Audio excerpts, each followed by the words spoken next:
Have you ever wanted to feel free and learn a new sport at the same time? Well, then skiing is the sport for you. Next slide. I'm going to talk today about skiing. Skiing is defined in the Columbia Encyclopedia 6th edition of 2008 as a sport of sliding over snow on skis. Skis are simply long, narrow, flexible runners, which is also defined in the Columbia Encyclopedia of 2008. Next slide. My first point, but before you do anything involve skiing, you need to make sure you have one thing, and that's the ski helmet. They're annoying, and no one likes to wear them, but ski shops make helmets to first make money, second to save you a trip from the hospital and keep you skiing. It was reported on the Health Aid News that wearing a helmet while skiing reduces 60% of head injuries. Next slide. My first point is where skiing was discovered. Skiing was said in Ski Magazine's Total Skiing in 1987 as a means of transportation. It was a valuable skill in the military in Scandinavia. Skis have been found in Scandinavia more than 4,000 years old. It was introduced to Central Europe in the mid-16th century, though it is uncertain if Americans learned it from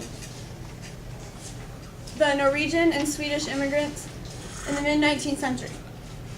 Ancient cave drawings also suggest an earlier use of skis.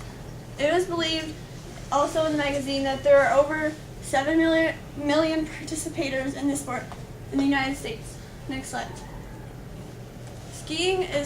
My second point is that skiing is for anyone and everyone. Every single one of you has the ability to ski.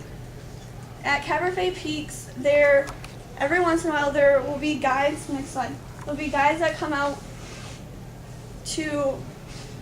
from a program that allow people who are blind or disabled that wish to ski. The guides ski behind them in almost a drag racing cart, as you can see from the pictures. Next slide. Gary Rogers states from EasyINarticles.com that he has seen people skiing as young as 1 year old to people in their 90s. I have seen people ski from 1 to 90 also. Next slide. How many of you think that you can just jump on a pair of skis and go? Just fly down the hill? Well, you're wrong. Just like anything else that is new to you, it takes time, patience, and of course practice. Next slide. You may have some natural ability, but you need to make sure you know the basics, such as getting on and off a chairlift, turning, and getting up after fall, and the snowplow. The snowplow is defined in the book Skiing for Beginners as a maneuver of snow skiing in which the tips of the skis are brought together in order to slow or stop progress. It's also said as a brake to slow down on easy slopes as a way to control your speed. Next slide. Skiing brings families together. Gary Rogers from EasyINarticles.com says the best way to spend time on vacation with the family is skiing. I know when I'm skiing, I feel closer to my sister. We don't fight as much, so it's a way of bonding. After the day, we feel much closer. Next slide. My fourth point is that skiing is a good body workout. Skiing uses more muscles than running and is less stressful on the legs. It also uses more muscles that are used when riding a bike.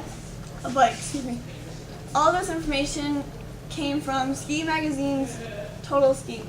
Next slide. I've just told you where skiing came from. Everyone and anyone can participate in the sport. The basics of skiing. It's a family event which allows time for bonding, and it's a good workout for the body.